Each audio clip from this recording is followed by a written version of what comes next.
and bring in Ken Shinoda, portfolio manager over at DoubleLine Capital. Ken, of course, we're focused on these equity markets, but I am also curious about what you're thinking about a 2-year yield that declined 17 basis points on the day and the real big sort of repricing that we experienced in the last 2 hours. Well, I think the repricing began at the beginning of the year. We've seen a big move across the yield curve. The 2-year notes up almost 180 basis points. The 10-year notes up about 150 basis points from the start of the year. So I think that the market had pretty much fully priced in today's actions. In fact, I think today's actions were a little bit less hawkish than maybe some had expected. And that's why we're seeing a little bit of a rally today across the curve. I'm curious, Ken, when we talk about sort of the long-term path for the Fed here, getting to whatever that neutral rate ends up being here, do you think that we're going to continue to see these hikes in succession, or that maybe the Fed will have to pause at some point and I guess wait for things to sort itself out?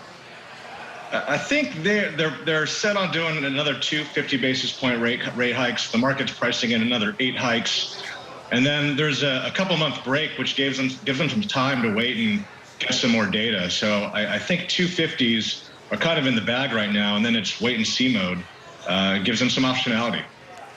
And Ken, we heard Powell multiple times point to the strength of the economy, in particular point to the strength of the labor market. That seems to be really the shining star in his eyes.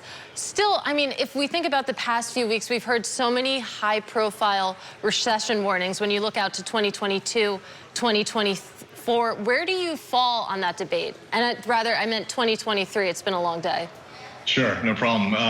Last time I was with you guys in October at the ports, we talked about inflation. We were talking about the goods inflation back then. And my view was that we were going to see a second wave coming, part of it coming through in services. And that was going to be driven by wages. And what was going to be driving that increase in wages was this supply-demand imbalance in the workforce. And that's what Jerome Powell spoke a lot about today, was the fact that we have about 11.5 million job openings and only about 6 million people looking for jobs. And that's going to keep pressure on wages, but it does put the consumer in a good spot. So the consumer, I would say, is the bright spot in the economy.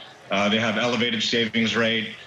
We see that even in the negative GDP print that we saw in the first quarter, that the consumers seem to be one of the bright spots there. So the key to the continuation of the economy's growth is, can that consumer continue to spend on a discretionary basis in the face of higher energy costs, higher food costs, and higher shelter costs. So I think that's key. That's going to be the driver of whether we're going to enter into a recession or not. So if inflation stays elevated, the recessionary risks are higher. If inflation comes down, I think that those recessionary risks are a little bit lower, because that backs the Fed off their financial tightening mode.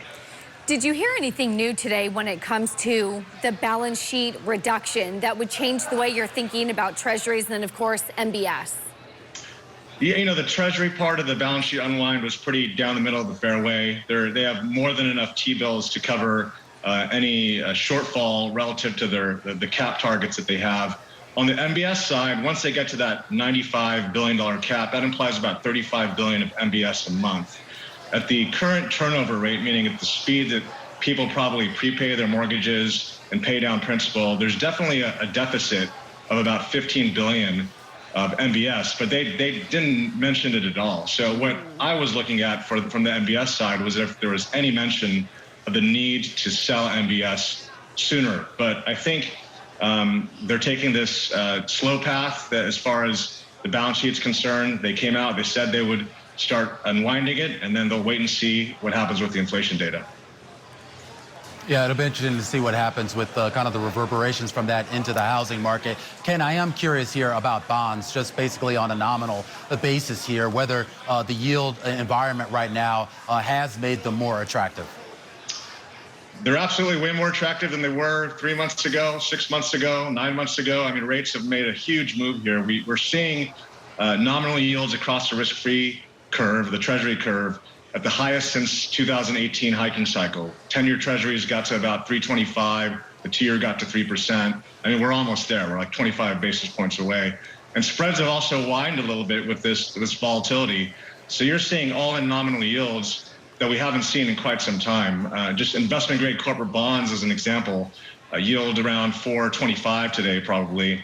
outside of a couple weeks in March of 2020, when we had the big sell-off in risk assets, you have to go back to 2018, and they were probably only north of 4 for a couple of months at that point in time. And since then, we haven't seen yields this high on a nominal basis since 2011, if you can believe it.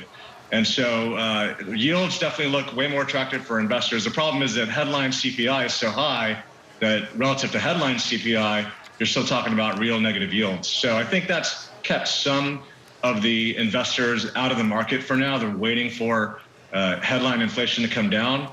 But I think institutional investors, I think, are going to start stepping in at some of these levels we're seeing here. Really appreciate your perspective. Of course, wide-ranging analysis here. Ken Shinoda, DoubleLine portfolio manager.